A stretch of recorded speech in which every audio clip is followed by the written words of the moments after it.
Welcome, everyone. This is the panel on news beyond advertising. I'm glad to see that I'm not the only person at this conference who's absolutely obsessed with money, who think about money every day, because I care about journalism, and I think journalists should be paid, and for someone to pay them, there has to be a funding model of some sort, and that's what we're going to talk about here with a fantastic panel of people who have different perspectives and experiences in thinking about funding models for news, what they were, where they are, and where they might be in the future. My name is Rasmus Nielsen. I'm a director of research at the Reuters Institute for the Study of Journalism at the University of Oxford. We have a mid-career fellowship program for journalists from all over the world, and we also do research that we, rather immodestly perhaps, aim to be timely and relevant for people like yourself who are doing incredibly important and challenging things in a rapidly changing and uncertain environment. And we have a fantastic panel of people who, unlike myself, have practical experience. So I'll ask each of them just to briefly introduce themselves, and then we will kick off with some remarks from the panel and then open up for questions and discussion with all of those of you who have decided to come here after lunch or who follow this online. So, Aaron? Yeah, so I'm Aaron Pilhofer. I'm I have to go slow, the James B. Steele Chair in Journalism Innovation at Temple University. That just rolls off the tongue. I specialize there in data journalism and in new business models. And in my previous 12-ish years, I was a journalist for about 25 years, all told, but my previous 12 I spent in dual roles across the business side and in the newsroom. And so I'm not gonna take a lot of time because I think this should be more conversational, but just a few sort of random observations about where we are and where things are headed. I think everyone knows, everyone has seen, particularly on the print side, the direction of travel. Print advertising continues to fall. It continues to fall at a rapid pace, and I think the acceleration is only going to continue. We've seen that consistently. It's consistent across just about every continent. It's consistent across just about every segment. Digital advertising, of late, 2015, I think, was the inflection point where digital advertising, display advertising anyway, shifted dramatically. At The Guardian, we had projected a 10% increase in digital advertising and saw a 3% decrease. The New York Times has seen the same thing, and it's been repeated across every major news organization who has to report. Gannett, Tronc, everyone is seeing the same thing. So I guess am I supposed to be talking or just introducing? Sorry, dude. It's a really compelling introduction, but it really was meant to be an introduction. So. I'll save my remarks for later then. let's put a bookmark in that. Yeah. Sorry. Okay. I could listen to you talk all day, so I have no problem. My name is Vivian Schiller, and I think that in my various incarnations in my career, I've touched every form of revenue for news that exists. So I was at CNN with the cable model and the television advertising model. I was at the New York Times with Aaron, where you have print subscription, digital subscription, we'll talk about it later, I'm no doubt, display advertising. I was at NPR, which had a variety of, as the CEO of NPR, where we had philanthropic giving, we had membership, we had sponsorship. I was at NBC News, which is broadcast model, again, very different form of revenue for news. And I was at Twitter, which is an entirely other form of revenue. So I look at, since we're talking about money, I don't usually look at my career through the lens of business models, but it seemed appropriate at this point. And now I'm doing a variety of things. I'm an advisor to news organizations. I'm also working with brands, which we'll talk about, I'm sure, more. So I sort of see things from the other side. as well as I'm on the Scott Trust, which oversees the Guardian. So there's some interesting things going on there too. Hello, I'm Renée Kaplan. Now it's on. Thank you. I'm Renée Kaplan. So I'm first and foremost a journalist in the bigger picture, and more specifically, I am at the Financial Times, where I'm the head of audience engagement, which justifiably you may have no idea what it is. But it is directly related to the transformation of the business model in news journalism and media in general. So more about that later.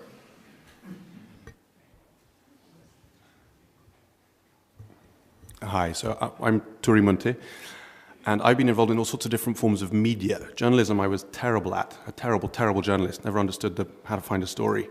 But a lot of opinion pieces, which is great because I'm now up here with being able to perform them. In 2007, having played a lot of different roles across lots of different kinds of media, publishing, TV, political analysis, and everything else, I founded a company called Demotics, and Demotics ended up becoming, I suppose, the biggest network of photojournalists in the world, citizen journalism, and then upgraded. And I sold that in 2012-13. So from being a terrible journalist, I became a sort of accidentally successful entrepreneur in the tech world, not being able to code. You can tell the people who can't code here because they're not dressed in T-shirts. That's quite... I can't code, and yet... You can code. I cannot code, but evidently I must be able to learn. And now what we do is, with 3 partners, we founded a VC fund, which invests in media against all odds. And we invest in media technology which helps accelerate or monetize some of the key trends that we see across media generally. And we also invest in actual media. Our focus is media, particularly in what we call growth markets which are determined by large populations, youth bulge, complacent old-style media companies, so space to grow, and very fast-growing internet and mobile penetration. So I wanted to make a few sort of general observations before we return to people's experience and perspectives and extended leads, which is, first of all, I mean, just to state the sort of what might be obvious to you in the room, but that I think bears repeating, is that journalism is, no matter how idealistic and principled the motivations for doing journalism, journalism is a profession. It's not an avocation. People who do journalism quite reasonably wants to be paid for it so that they can make a living. And they may not want a lot of money, but they should be supported for their work. And historically, in almost every country, a large part of that funding has come from advertising historically in 19th and particularly the 20th century. The US probably the most extreme example of this, that at the sort of the commercial high point of US newspapers in the 90s, something like 90% of revenues came from advertising. Many other markets have had a much more balanced split between reader revenues and advertising revenues, but even if advertising was only half your revenues, that's still half. And it's clear, as Aaron indicated, that advertisers are moving their money elsewhere, and quite sensibly so. Indeed, judging by my Facebook feed, newspapers themselves have realized that Google and Facebook are very effective platforms for advertising. So no wonder that other advertisers have come to the same conclusion. These are companies that provide great solutions to the problems that advertisers want solved. We can also see the problem that audiences increasingly are fed up with the forms of advertising that publishers have relied upon online, with the rise of ad blockers.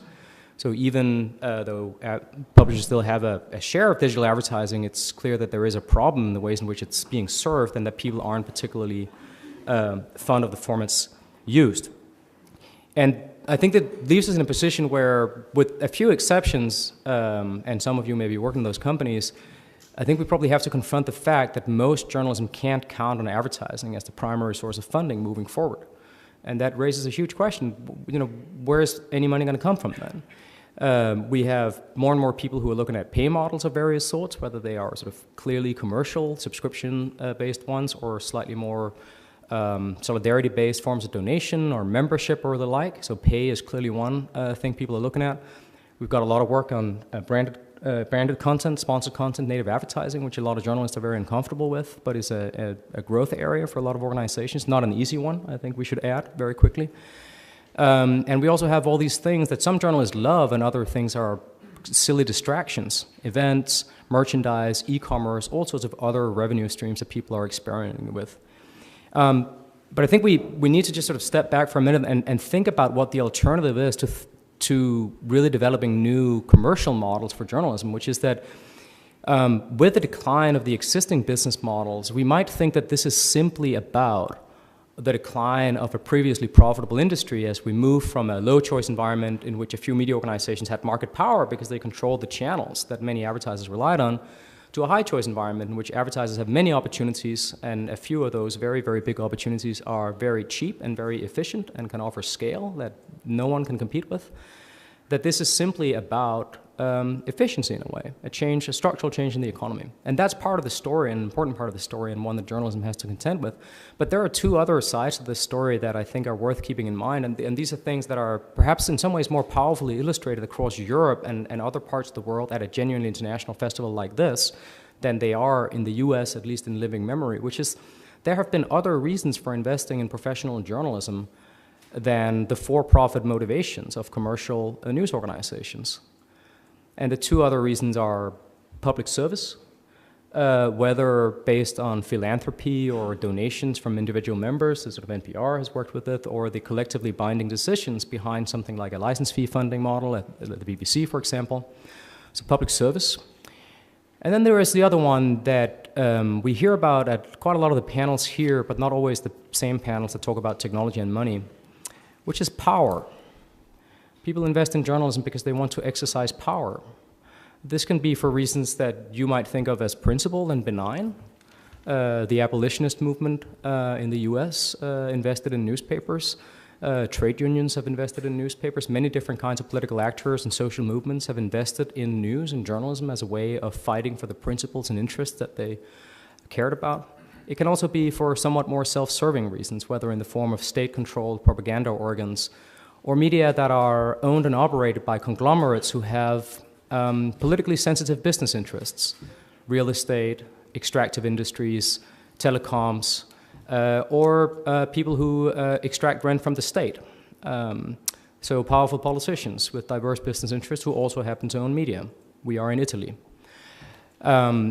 And as the commercial model declines, I think there is a real question in many countries about whether, in parallel with that decline, we will see a rise of these other reasons.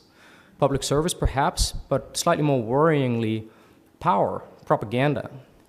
And the reason I say that is that this, I think, is one of the reasons why a lot of journalists are not particularly keen to necessarily think about or talk about the business side or the financial underpinnings of what they do. But this specter, this shadow of the resurgence of these like very instrumentalized propagandistic organs that are funded by other interests for other reasons, I think that is one of the key reasons why I think it's critically important that journalists engage with this question of what does the business or the funding models of journalism look like after advertising. If you can no longer take for granted that a department store or a bank or a car manufacturer will subsidize what you do, what does it look like then? Whether it's on a market basis or some other basis. And that's what I hope we can have a discussion about today with the different perspectives from the panel, and again, then with the perspectives from the people who have come today. So Aaron, I interrupted you very rudely. Why don't we resume? So anyway,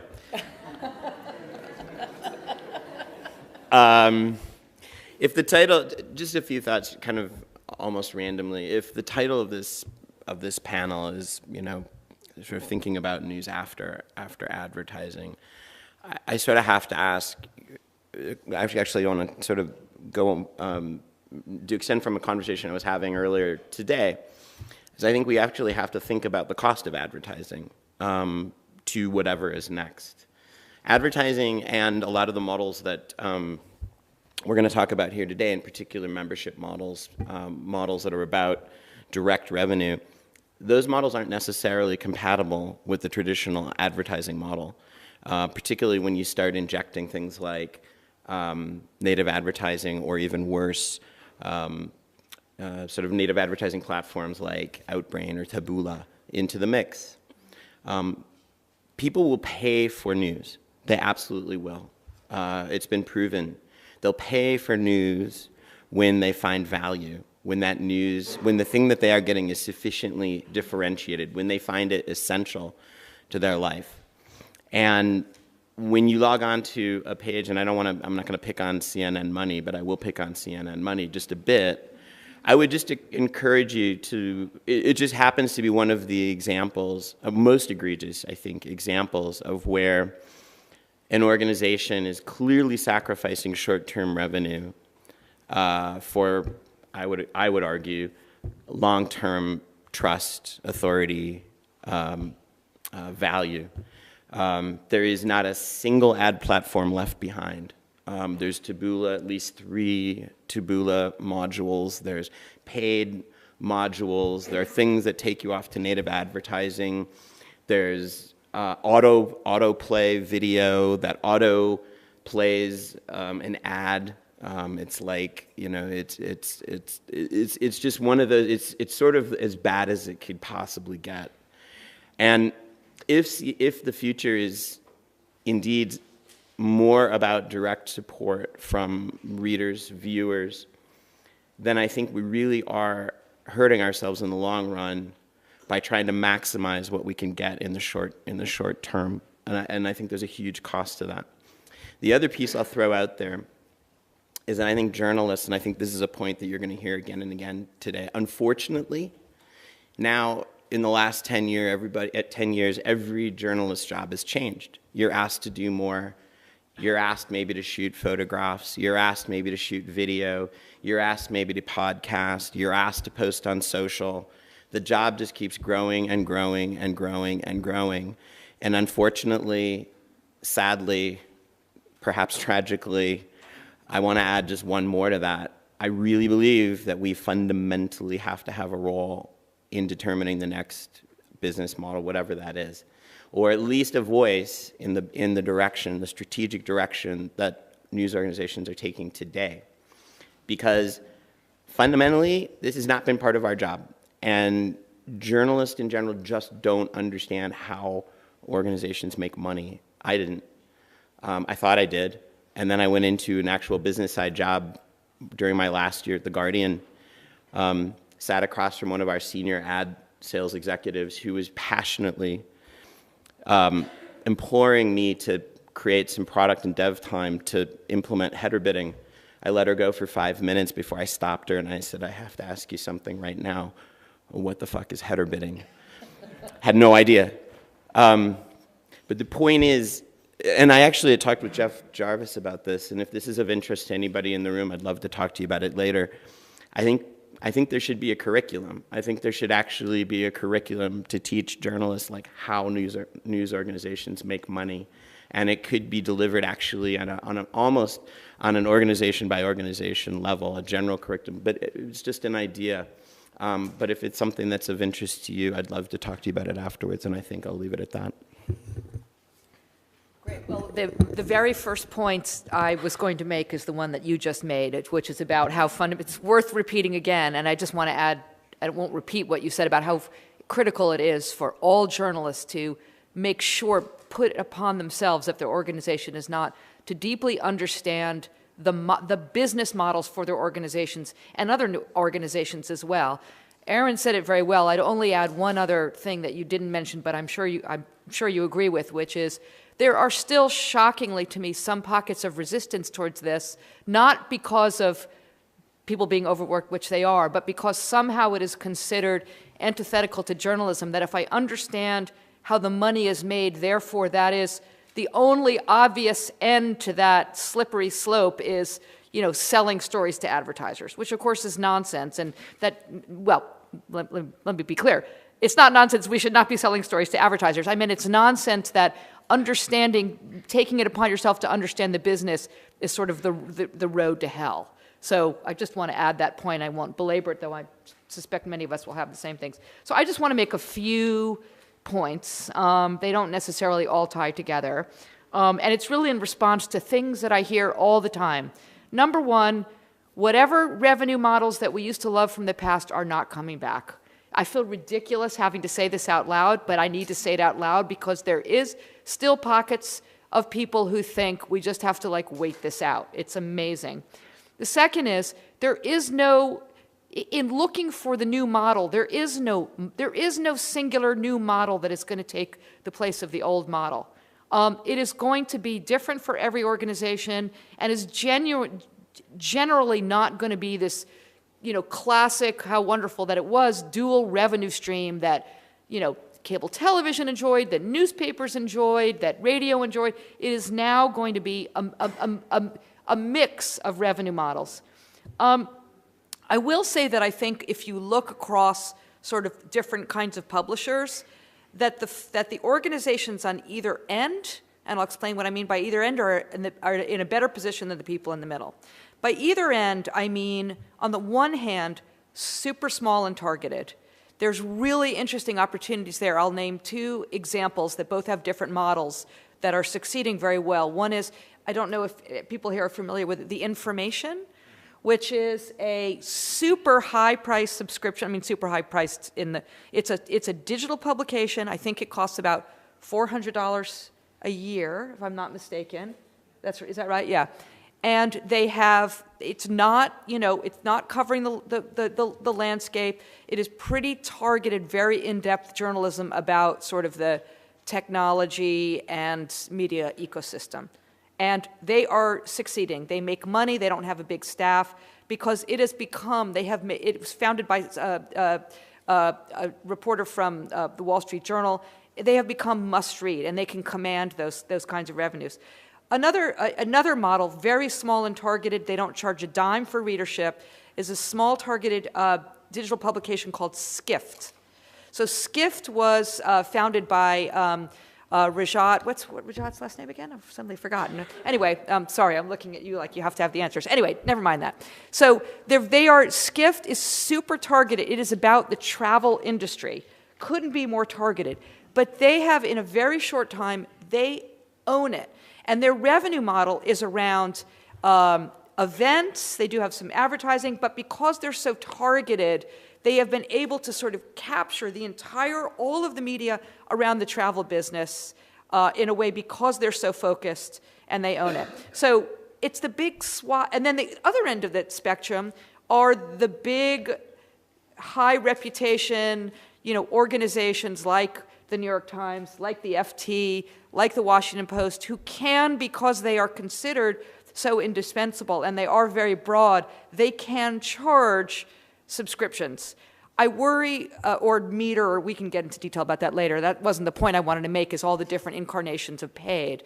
I worry about everybody in the middle, which includes, by the way, local news organizations who are not going to be able to, you and I may disagree, are going to have a really hard time making enough money, paying for access, but are not so targeted and focused that they can sort of make money and they're small enough around the fringes. So, and then I just want to take can I have just a couple more minutes? I just want to take a quick run on just an inventory of the different revenue models and offer a couple of opinions about them, which may be, I'm quite sure not everybody will agree with, but I'm going to say them anyway. I'm not going to go on about ads because you guys have covered that well, but I do want to say something about branded because I'm not opposed to branded. And by branded content, sponsored content that is funded by advertisers in the interest of advertisers, I'm not talking about Taboola and Outbrain and these other native things. I'm talking about the things like T-Studio at the New York Times, who create big-ticket content packages for advertisers that actually provide that. So here, my criteria is they absolutely must make it clear and clear and clear again that it is not editorial-driven content, that is funded by an advertiser, and it is approved and, from beginning to end by the advertiser. And it has to add value to the reader. And as long as those two things are met, I think it's great. I think it's a new revenue stream. It's very hard, as you said. Everybody sort of jumped on the bandwagon and thought, well, this isn't necessarily going to be so easy. But I have no problem with it, and I know many journalists do. Philanthropy, I was very deeply involved with this at NPR. It is a long slog to get big-ticket funders from individual philanthropists. For foundations, it's a little bit easier, but it's also very difficult. There is no magic bullet there. I'm going very quickly because I know we want to move on to other things. Donation and membership also sounds very easy. It is tough. Public radio has honed this over decades and decades of learning, specifically around understanding the public radio audience, what they respond to. I mean, this is so much, decades and decades across hundreds of stations. And even there, public radio does not crack 10% of listeners. Only 10 to 12% of listeners, this is consistently for years, will give. It's not bad, it's good money, but it's just an important point. Micro payments, I'm extremely skeptical. I support it. I want to believe in it. I just have a hard time believing in it. I'm almost done. Two more. Government funding. I know that is a time-honored tradition in much of Europe. It seems to work for the BBC. I think it is, and this is where I really differ from so many of my former public broadcasting and public media cables. I think accepting money from the federal government in America for public media news is a really bad idea, and they have got to get out. Now, Trump is trying to make it easier by pulling the funding. Strangely, I find myself agreeing with the ultra-conservatives about the funding not going to journalism, but for completely different reasons. Let me just be clear, completely different reasons. And lastly, I think the absolute best model, if you can get it, is the billionaire model. That is the best revenue model of all. Okay. The benign billionaire funding model, I am somewhat skeptical. Can I just say very briefly on Vivian's point about the necessity of repeating some of these points? There is not a week in my life where there isn't normally a man in his 60s in a suit who asks me whether I believe that the decline of print is slowing down and whether young people won't at least read print newspapers over the weekends. And we are in for a world of pain if you leave business decisions to people like that. You need to be part of those conversations. Not that there's anything wrong with being 60, just with not to have that attitude. I don't want to be ageist. There's a pattern. So I'll take a slightly different approach. I think you've heard a lot about different kinds of business models, which is actually fascinating because being able to get the toolkit of potential options is rare, and Vivian really has that kind of perspective, as does Aaron, having been on both sides of the business. I'm going to talk a little bit more about how changing business models are actually changing the newsroom and the journalism.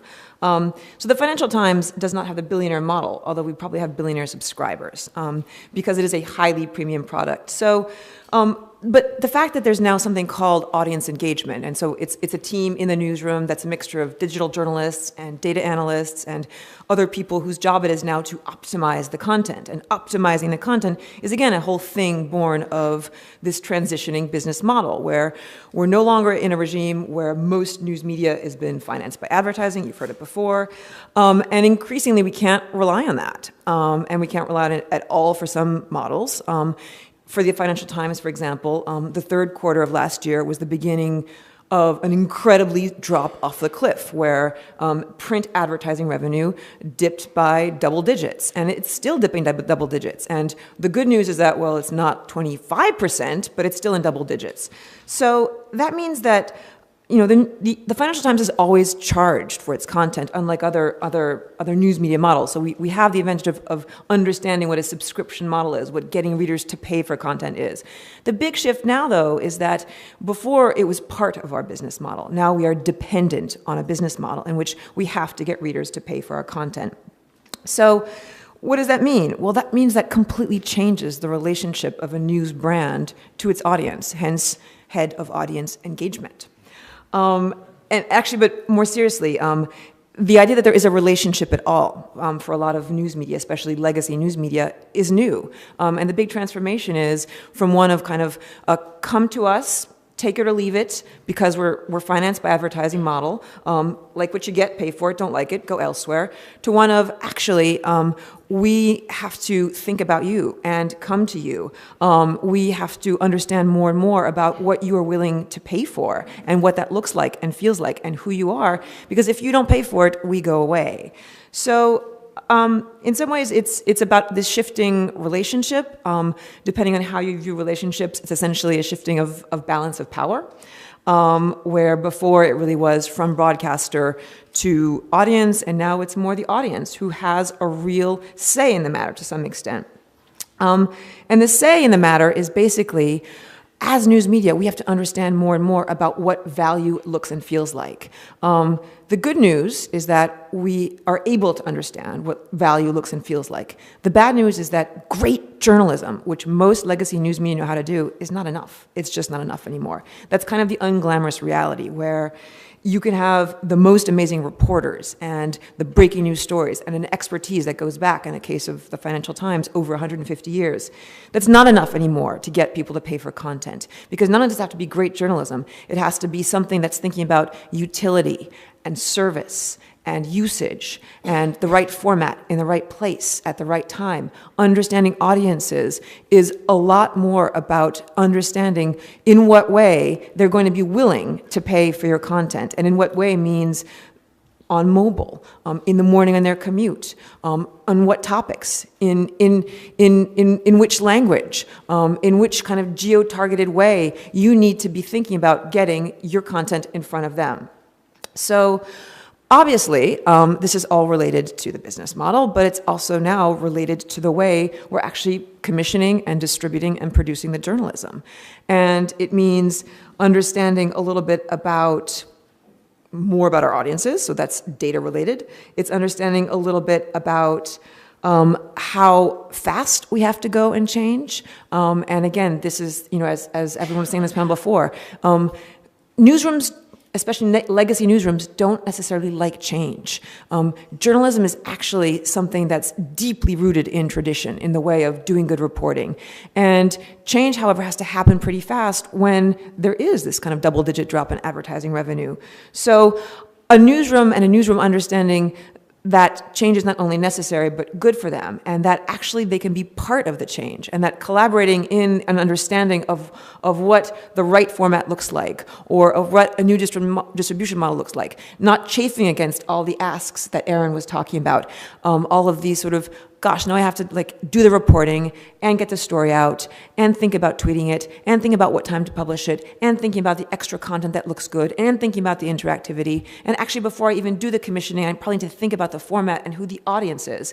Yeah, all of that is part of the journalist's job, and there's help, but that needs to be integrated into the way we're doing journalism. That needs to be baked in if we are going to be remotely competitive in a world in which there is no longer a business model that is part of the whole way we had been doing journalism.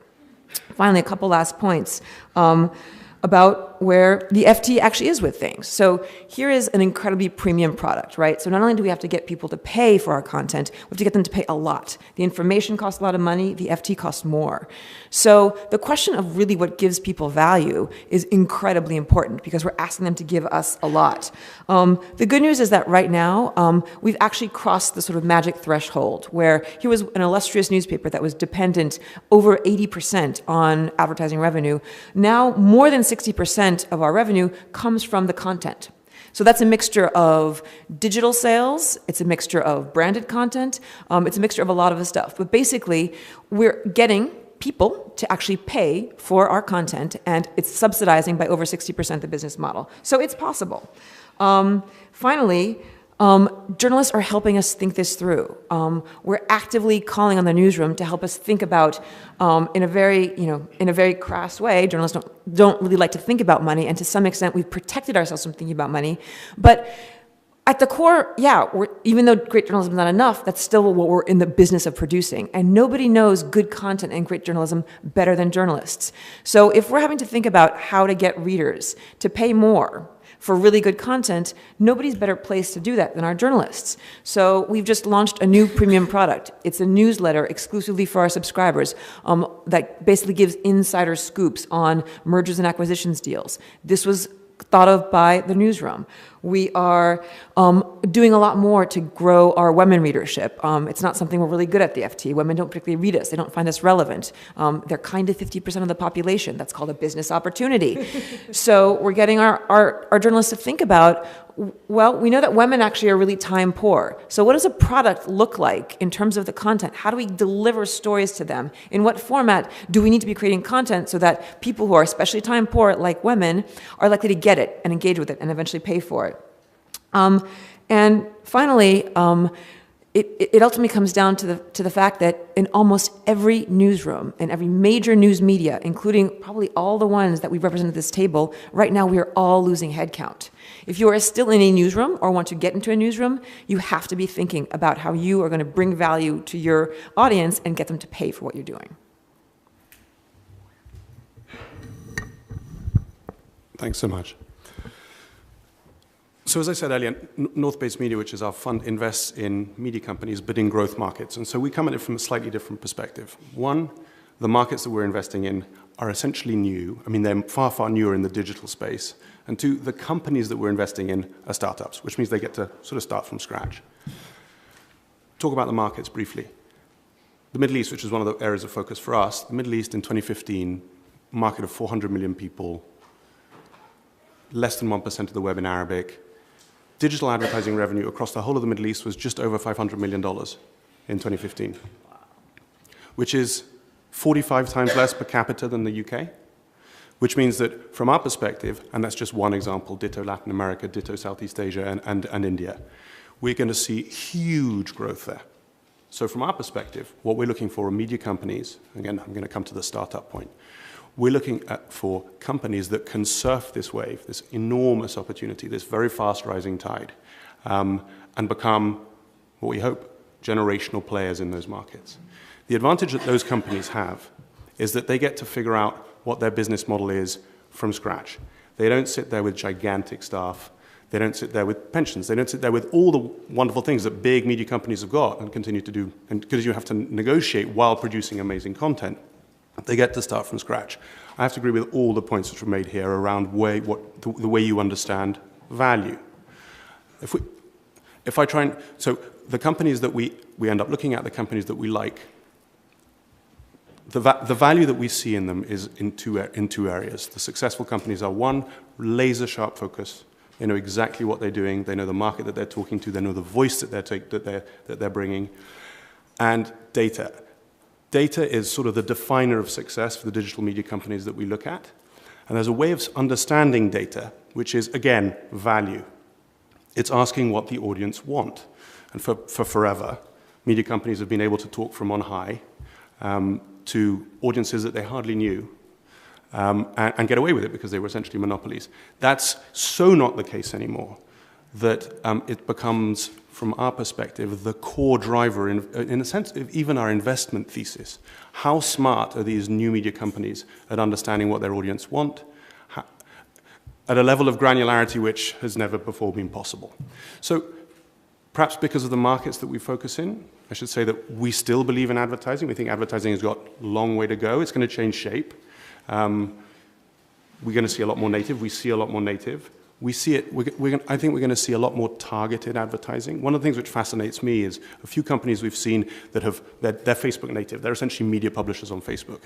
They've been using engagement on Facebook to understand their audience and build huge data models around their audience purely from the engagement on Facebook. What that allows them to do is to hyper-customize delivery across Messenger when Messenger gets there. We're going to see the same thing. That, from our perspective, is a huge new opportunity in terms of revenue and around advertising. More sponsorship, more local. One of the things which we also feel is that there is a huge raft. I'm just sticking to advertising because I don't want to get to post-advertising quite yet. But we think that there is an enormous base of local businesses that do not yet know how to advertise digitally. And there's the beginning of tech that's helping people to do that. But again, we think there's a real opportunity there. And then subs, high-level subs in all their forms. Again, if you're delivering really valuable information, it can be at a very large scale like the FT, or it can be super niche. To Aaron's point, people will pay. People will pay for that kind of information. What becomes subsequently interesting, I suppose, from our perspective, is whether any other big platforms pick up and start getting involved in the subs game. And this is, I think I'll end here. One of the questions that I think a lot of us have had for a long time is, how come the telcos seem so dumb? Why are the telcos, which are sitting on insane, incomparable amounts of money, how have they not moved into this space? How do they not understand that there is an opportunity here? The experiences that, well, I mean, the experiences up till now have predominantly been not around news. They've been around music, for example. So telcos bundling in Spotify to ensure that they differentiate against the competition in their markets. But I wonder whether there's not a big new opportunity in that kind of world too. We go back to fundamental point, which has always been the case with journalism, which is that the Baghdad Bureau doesn't pay for itself. It never has. It really never has at all. So how do telcos rethink the whole bundling model around content? So I'm very keen we get a chance to get some questions and comments from the floor, but as people sort of collect their thoughts, maybe just a brief gloss before we open it up. I think we can see a couple of things that are happening clearly, right? One of which is a increasing polarization between those who pursue high value-added niche products, normally primarily based around some sort of pay proposition, and then those who are pursuing scale and volume and still primarily on the advertising game. I think the sort of the second order comment on that is that we probably are in a position where we need to reconsider what we mean by volume and scale, because the biggest players in the advertising game are unimaginably bigger than any publisher. So the question of what chasing scale looks like when there are a handful of companies out there that are vastly bigger and have vastly more data and more logged-in users and more products and more touch points with people than anything any publisher can realistically expect to achieve anytime in the near future is, I think, a question that is relevant even in those markets where there is very real growth ahead, which is very much true in India, for example. But there is still a question, will those companies that dominate the digital advertising market and other markets, will they dominate as much in those growth markets as they already do in more mature markets? The second point I want to make, just that this is sort of one of those things where this might sound very academic for people who are living through this transition in a very accelerated way from day to day, is that nothing happens overnight. And that's not just a historical observation to say that we should remember that the increase of pay subscription for newspapers, for example, historically didn't happen from one day to another. It took 20, 30, 40 years for American newspapers to come out of the penny press revolution to really build very high national circulation. These things have never happened overnight. The same thing with growth in advertising. These things do not happen overnight. And that's not necessarily sort of actionable on a day-to-day basis as you are struggling in your job to sort of see the road ahead necessarily or trying to build a business.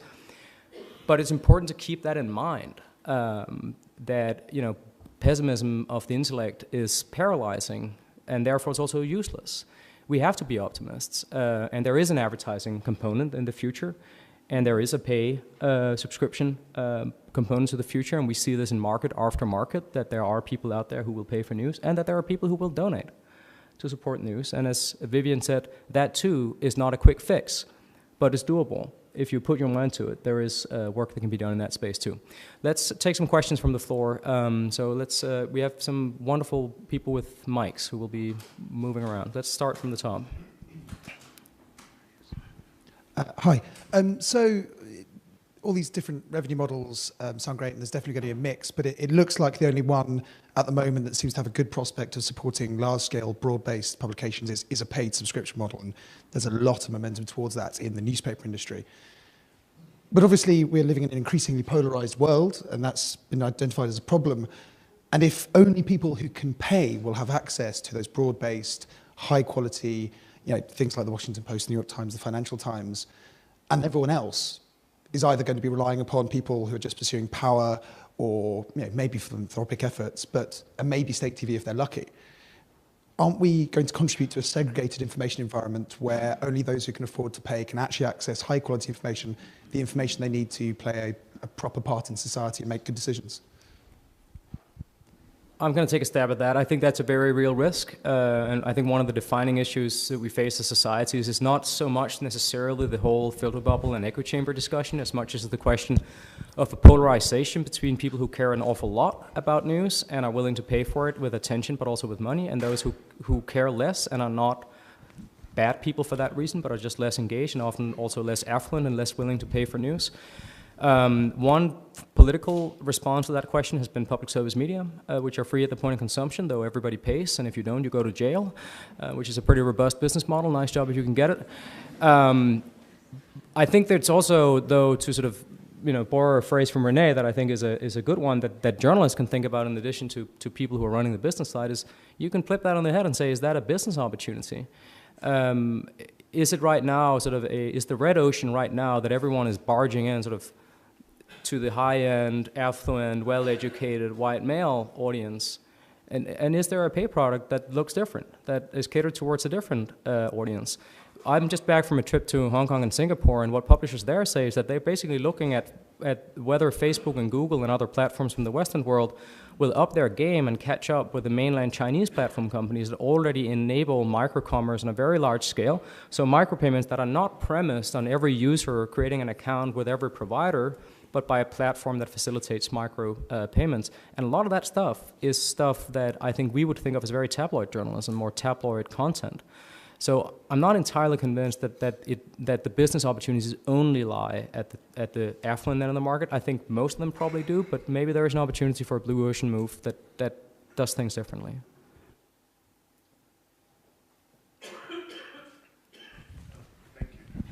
So one of the things that fascinates me is the idea of a combination between one of the tech companies and a news company.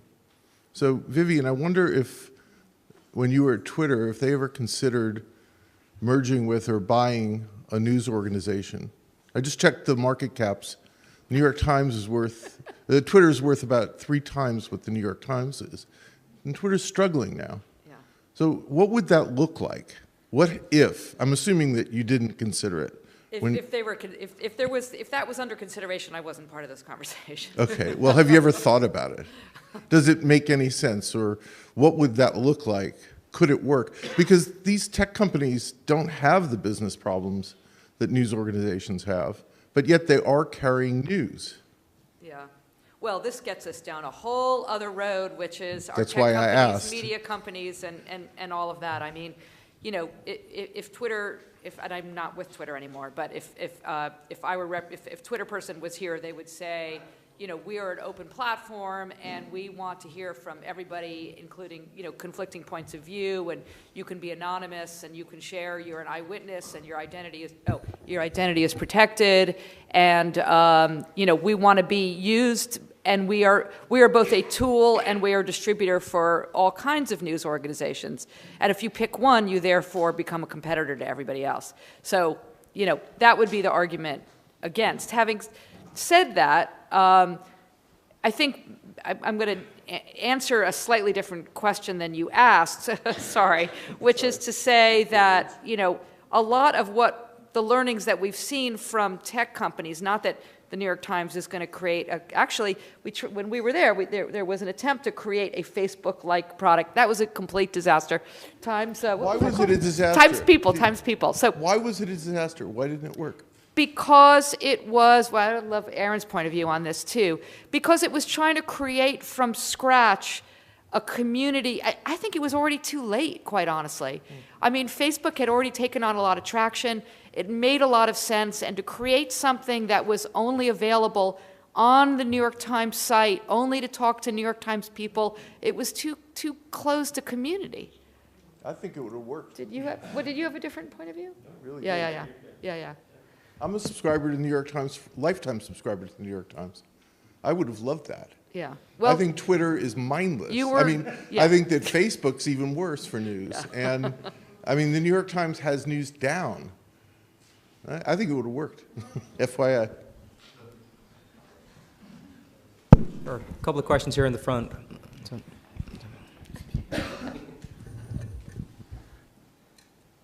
Hi, so I have a question for Renée. From your research at the FT, which kind of content beyond the classical news article is more useful or engaging or appreciated by your audience? So I'm going to answer the question by not answering the question. And it's more about methodology than actual results. So if I knew what one piece of content was most desirable to FT subscribers, I would be the CEO and the head of audience engagement. And I'd be really busy. The reality is actually, especially when you've got a relatively premium product, you need to understand that it's actually not one audience, it's an extremely diverse audience. And the trick to the trade, to some extent, is using data and using insights to figure out how to segment that audience more and more and understand the diversity of needs that any one audience might have. And I think, again, a female audience is the key, is the same example to illustrate that, where, our breakdown between male and female in terms of subscribers is not equal. And the needs are quite different in terms of what kind of product is optimal, because the usage is different, the industries are different, the seniority level is different, the topics they're most interested in are different. So all of that insight and data we have is an understanding how to leverage it and how to test and learn. But it's hard, because it's hard for one newsroom to be thinking across multiple different channels of distribution and multiple different kinds of products. So it's not easy, but that's part of the experimentation.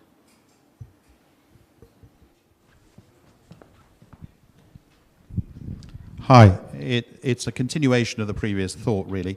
There seems to be agreement in the panel that there's going to be multiple different revenue streams. Most of you have said that, not all of you.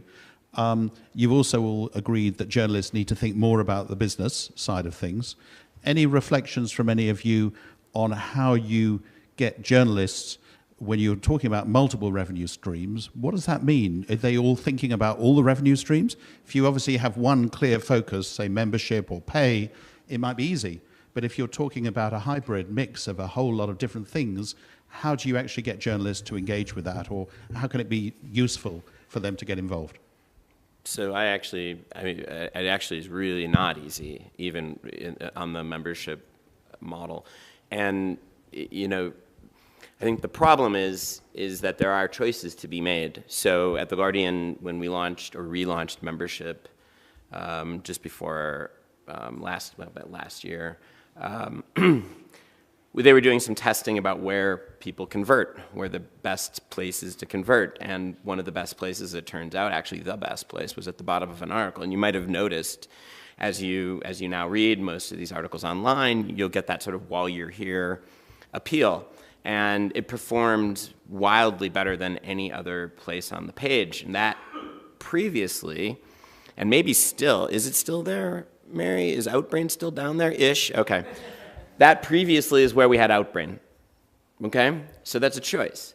That is a small and growing, very strategic, but we thought arguably crucial future business model, which is membership, versus a very in-the-moment, right now, Outbrain has £1 million on the table. Here it is. You have to make a choice.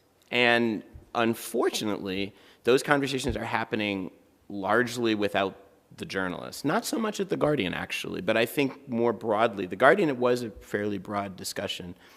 But broadly in these industries, it's happening, these discussions are happening, and in a lot of cases, the long term is losing, which I think is really, really the biggest problem. Because actually, the journalists are the ones with the most skin in this game. I mean, I hate to say it. If these business models crumble and these organizations go away in a few years, the people on the sales team will find new jobs. The people on that'll happen. The journalists, not sure what's going to happen there. I think it's a great question. And there's, again, a good news, bad news answer. The good news is actually journalists, certainly in our newsroom, are asking the question, like, wait, what are we optimizing for? Like, do we want to reach the greatest number, or do we want to be reaching a specific niche audience? Because they are actually getting mixed messages when you've got kind of a mixed revenue model. The answer, for the most part, that we still give them is both, which they don't particularly like. But our responsibility also as organizations and newsrooms is to figure out how to give journalists a better answer and a better steer to, okay, you're thinking about it, that's great, what should you really be doing? And we're still figuring it out.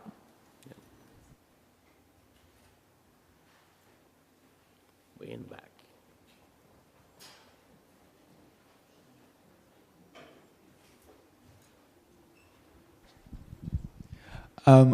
Renée and Turi, I'm sort of quite interested in the way that both of you go around assessing opportunities. for whether it speaks to investment or whether it speaks to this is an opportunity for a product that we want to build, which we think satisfies a particular audience. And it would just be interesting to hear a little bit about the methodology that both of you apply on a sort of week-to-week or monthly basis to try and identify and pursue what you should be doing next. Thanks, Jeremy. One of the tricky things about investing in media is and we're a VC fund, is that media and technology are very, very different kinds of things. Technology, the ideal technology investment is 16 people in a garage, bought by Facebook for $19 billion. It's a scale play. It's an easy thing to... That power law of returns, which is what determines most VCs' approaches, works for tech and is much harder with media. Every day, as a media company, you start off sort of naked in the wind, trying to get your audience, pushing your content out. You can develop systems which optimize that, and that's part of the things we look for. But it's an iterative process. To answer your question from a VC perspective, I think what we try to find, there are lots of media businesses which should simply not take VC money. They should just grow. If they can take money from the bank, that's the way to grow. You build organic businesses that way. If you are going to take VC, then we're finding those companies. What we're looking for are media companies that can build, I suppose, non-linearity into their business models. And I think we see that non-linearity, if you excuse the phrase, in three possible areas. One, around content. Two, around distribution. And three, around the system, the engine that you build the company on. What do I mean by that? Media businesses which should not take VC money are media businesses which are profitable, which you put $1 in and you get $1.5 out, whatever happens. So you just keep on growing in a linear way. The companies that we're looking for are able to do a sort of geometric progression. And that is, so on the content side, being able to not only produce content which nobody else is doing, but be able to distribute it at a scale and at a cost which is cleverer than everybody else, and is able to build a system which ties editorial production, all the tech, and the data analysis around it, which optimizes the entire process. Sourcing stories, producing stories, packaging stories, distributing stories, and monetizing that whole process. So I suppose what we look for is the possibility of a geometric progression in media. That's what we're looking for. And just very quickly, how we determine opportunities is actually, in some ways, a very traditional biz dev way of doing it. The newsroom, and sort of via the engagement team, needs to and has to stay aligned with what is the bigger organizational strategy. And in fact, if everyone in the business these days is not aligned, indeed if the newsroom is not aware of what the marketing, commercial, advertising, and growth strategies are that come down from the top of the commercial pyramid, then we're in trouble. So we take a steer and we know, well, actually, we're one of the big strategies of the FT is to grow our premium offering. That's a different kind of audience and a different kind of reflection.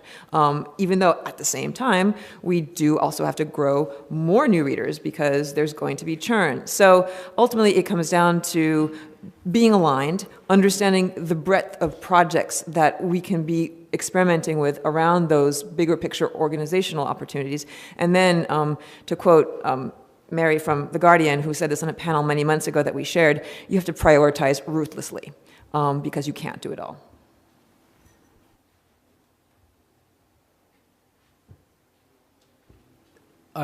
Okay, sorry.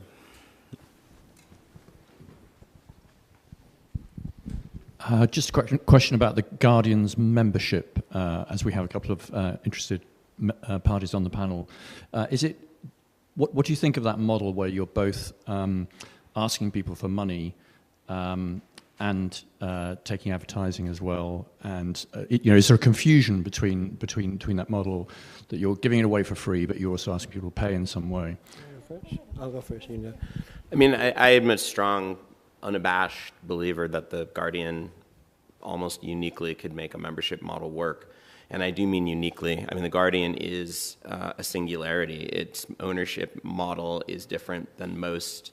Its history is different. It has an enormous global reach. It's an incredible brand. It has an adoring audience, a core audience of readers who find it essential.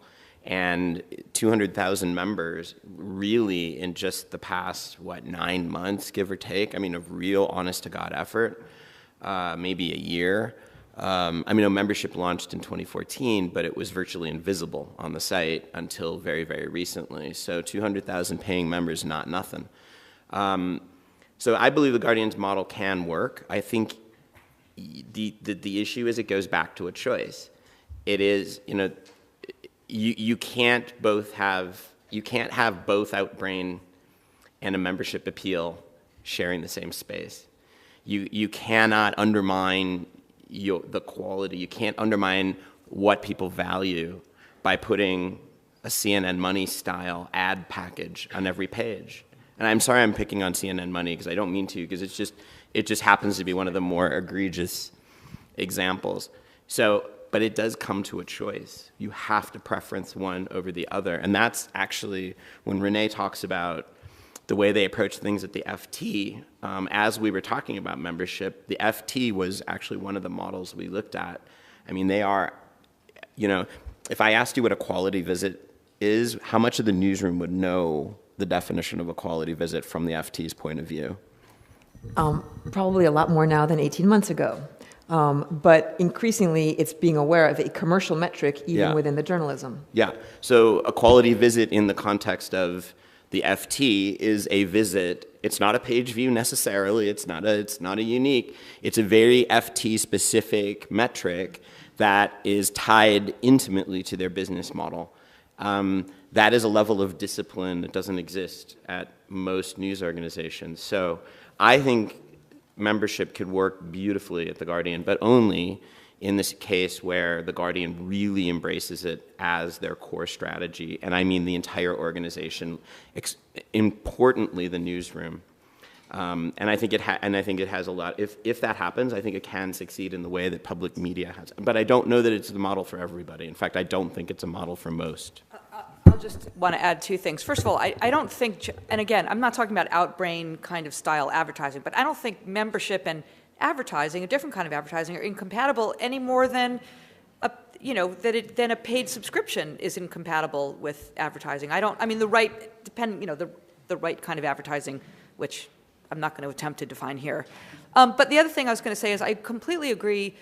First of all, I mentioned it earlier, membership is not for everybody. It absolutely isn't. But I agree that The Guardian is uniquely positioned, and I'm saying that to be able to pull it off. And I say that, again, from my experience at NPR. The reason it works at NPR is you have to have, where it works is because you need people who are so passionate about your product, if you excuse the expression, that they identify themselves as in that way. So, people at NPR, this is still true today, no doubt, but when I was there, there were people in who were, this is the days before Tinder, but, in sort of the matchup ads, people would say, I'm an NPR listener. That meant something. When you carry the reason NPR gives out the proverbial tote bags for membership, it's not because people desperately need another tote bag. Again, this was in the era before you weren't allowed to have bags at the supermarkets, but because it was a statement about who you are. And The Guardian has all of those same characteristics. If you say I am a Guardian reader, that says something about you, and you want to say that because you are proud of that affiliation. So that is all the right conditions for membership. But again, not incompatible with the right kind of advertising. Take maybe one or two more questions, and then I'll do a sort of a lightning round with a panel to wrap up. So just checking if there are any more questions before. So one more question here at the back, and then we'll do the lightning round afterwards. Hi, my question is for Mr. Kaplan. Are FT journalists ever asked to write the branded content themselves? Never. Is a short answer. So we have a brand content unit, not unlike the T Studio at the time, is called FT Squared, and it is entirely separate from the newsroom, and there's no overlap, and no journalists who write for the FT are producing content for FT Squared, and vice versa. There are other organizations in which it's shifting. What is your view on that? To each their own business model, and again, not in a sort of snarky way, but in a sense of to each their own audience, right? And there may be some audiences, and increasingly there are audiences with whom that kind of slightly blurrier border or a conflation between what is brought to you by and what is born of the newsroom isn't necessarily as relevant. Personally, I think that's a slightly slippery slope, especially when we're already in an ecosystem where it's increasingly complex to discern real news from biased news from lies. So, but again, to each their own business model. Thank you. So I threatened the panel in advance that we would end with sort of a lightning round on what's next. We've heard a lot of great questions and some interesting observations from the panel already, but just sort of one observation from each, I suppose.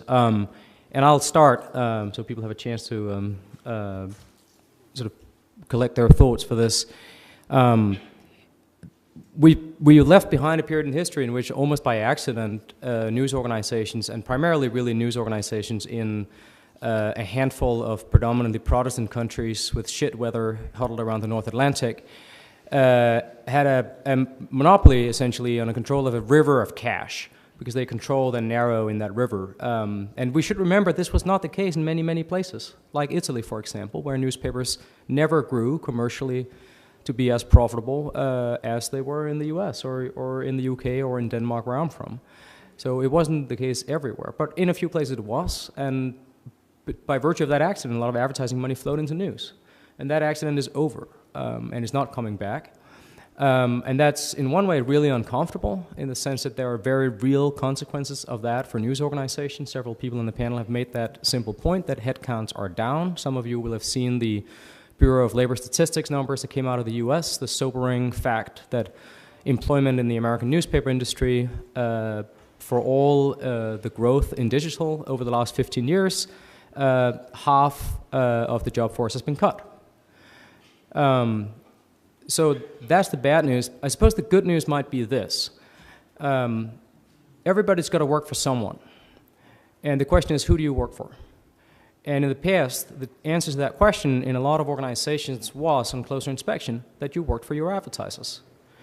And in the future, in some cases, the answer to that question may uncomfortably be that you work for your proprietor. That's not great, necessarily. It could be a benign billionaire, could also be someone else. It could be that you work for your donors, supporters, members. In some countries, your license fee payers. And then for those who can build subscription models, it means that you work for your audience. Ernst Jan Fout from The Correspondent said on the panel earlier today, our only stakeholders are our readers. That's not that doesn't make the pain go away of having lost a lot of colleagues and not having the same size newsroom as some organizations had in the not so distant past. But that's not a bad place to be, where you work for your readers. So, Turi, we'll go from your side through the panel. I agree with everything Rasmus said. So high level, to pick up your very interesting question around this increasing separation between the haves news and the have-nots news. I've never thought it was a cost issue. I've always thought it was an attention issue. And I think, Rasmus, you framed it as those who care and those who care less. And so perhaps another way of thinking about the changing advertising, business models, et cetera, is to also ask, have we got the products right? And I still think that we're a very long way from having fixed the right products. So in this, as more and more content is available, the truth is fewer and fewer, a smaller percentage of people engage with the news. There's other things to watch. So our job here is to try and work out how we build new formats distributed across new platforms which are truly engaging. And I think we are as far from that as we are from figuring out the business models. I don't really need to add anything because you said everything that I want to say and agree with. I'll just add one thing, is that it is still an experimentation, and it's an experimentation both from the newsroom perspective of experimenting with formats and forms of distribution, but also from a business perspective and experimenting with packaging and costing. The last thing is that I'm quite optimistic because, as a few of my co-panelists have said, we have to be. And the world has solved business problems before, and journalism has solved business problems many times before, but we have short memories, so I'm optimistic. I think whatever the future set of solutions are going to be is going to come from the next generation coming into journalism who are digital natives. In many ways, none of us are digital natives. I don't see any digital natives, I think, in the room. And so in that way, we are more similar to, we may be more enlightened, but we're more similar to your 60-year-old who's bemoaning newsprint than we are to the next generation that's going to come in who have known no other models, and it's going to become, this is my hope and my belief, who are going to figure out the solutions to how to make this all work. If I can leave with two thoughts, actually I'm going to, three thoughts. One, when you talk about scale in the context of news, it's a sucker's game. There is no organization from The Guardian, 165 million uniques down, that has scale that compares even remotely to the platforms.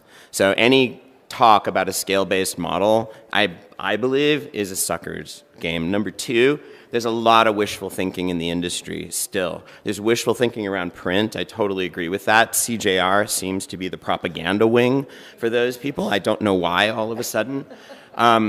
But there's also some wishful thinking going on around display advertising. Recently, there's been some publicity about how now the people are pulling ads, brands are pulling ads from YouTube. Just be really careful about that.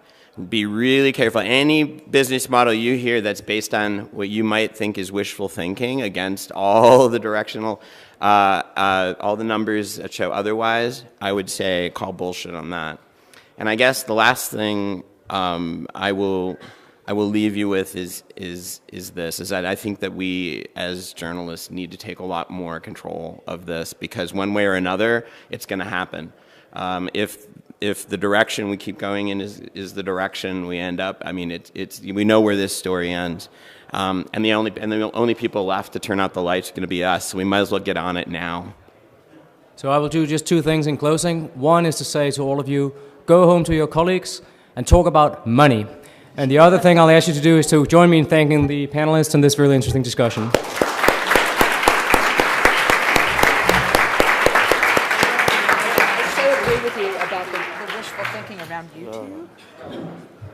Like suddenly you're going to just solve I know. Jason Kent is like, this is great, buy direct, we're back, baby. Yeah. I know. Like, come on. Yeah. Seriously. Hey. See you again?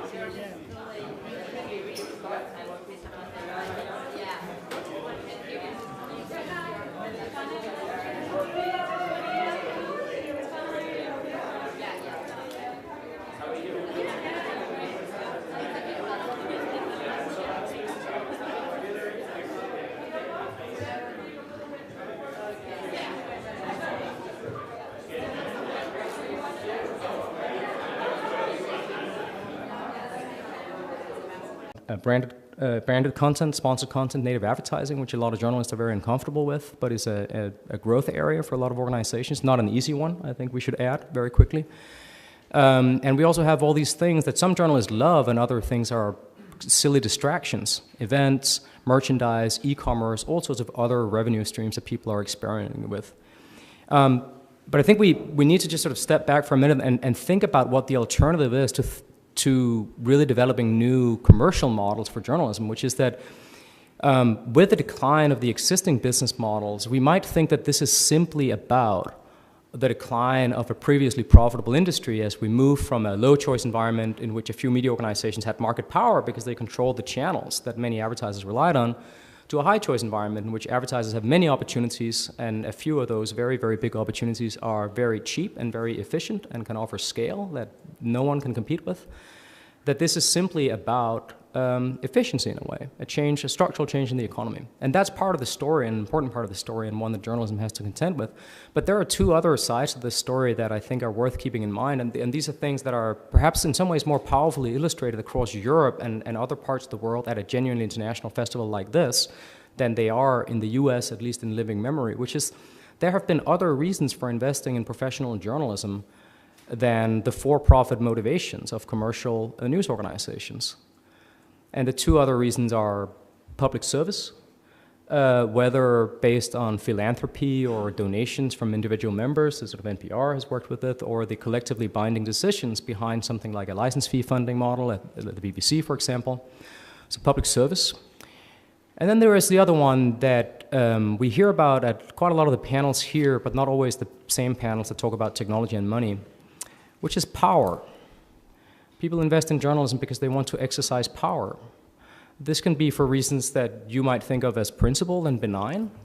The abolitionist movement in the US invested in newspapers.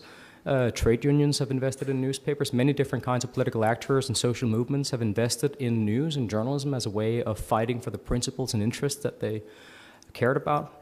It can also be for somewhat more self-serving reasons, whether in the form of state-controlled propaganda organs or media that are owned and operated. Which we'll talk about, I'm sure, more. So I sort of see things from the other side, as well as I'm on the Scott Trust, which oversees the Guardian. So there's some interesting things going on there, too. Hello,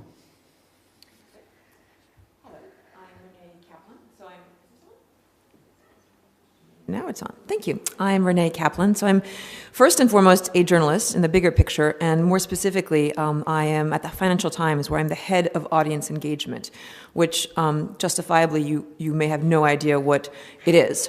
But it is directly related to the transformation of the business model in news journalism and media in general. So more about that later.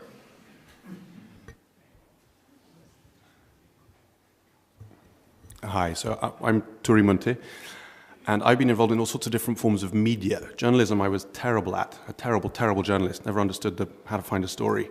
But a lot of opinion pieces, which is great because I'm now up here with being able to perform them. In 2007, having played a lot of different roles across lots of different kinds of media, publishing, TV, political analysis, and everything else, I founded a company called Demotics, and Demotics ended up becoming, I suppose, the biggest network of photojournalists in the world, citizen journalism, and then upgraded. And I sold that in 2012-13. So from being a terrible journalist, I became a sort of accidentally successful entrepreneur in the tech world, not being able to code. You can tell the people who can't code here because they're not dressed in T-shirts. That's quite... I can't code, and yet... You can code. I cannot code, but evidently I must be able to learn. And now what we do is, with three partners, we founded a VC fund, which invests in media against all odds. And we invest in media technology which helps accelerate or monetize some of the key trends that we see across media generally. And we also invest in actual media. Our focus is media, particularly in what we call growth markets, markets which are determined by large populations, youth bulge, complacent old-style media companies, so space to grow, and very fast-growing internet and mobile penetration. So I wanted to make a... Welcome, everyone. This is the panel on news beyond advertising. I'm glad to see that I'm not the only person at this conference who's absolutely obsessed with money, who think about money every day,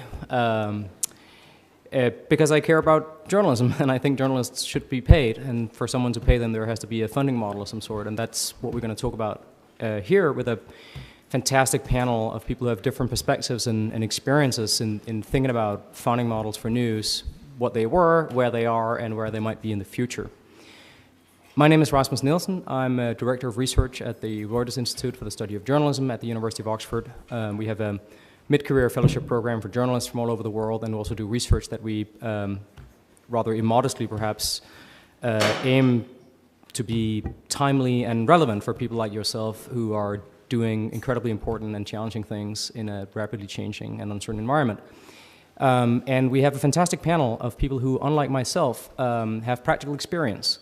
I'll ask each of them just to briefly introduce themselves, and then we will kick off with some remarks from the panel and then open up for questions and discussion with all of those of you who have decided to come here after lunch or who follow this online. So, Aaron? Yeah, so I'm Aaron Pillhofer. I'm I have to go slow, the James B. Steele Chair in Journalism Innovation at Temple University. That just rolls off the tongue.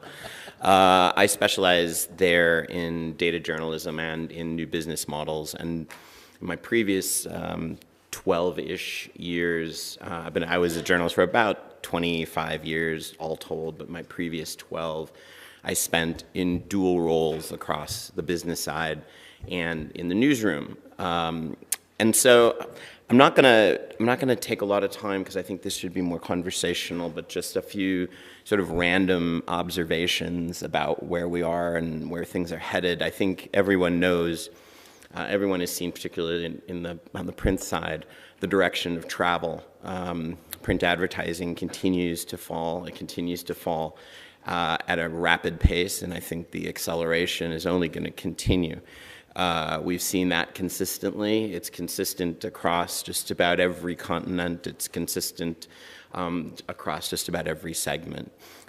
Digital advertising, of late, 2015, I think, was the inflection point where digital advertising, display advertising anyway, shifted dramatically. At The Guardian, we had projected a 10% increase in digital advertising and saw a 3% decrease. The New York Times has seen the same thing, and it's been repeated across every major news organization who has to report. Gannett, Tronc, everyone is seeing the same thing. So I guess if the am I supposed to be talking or just introducing? Sorry, dude. It's a really compelling introduction, but it really was meant to be an introduction. So.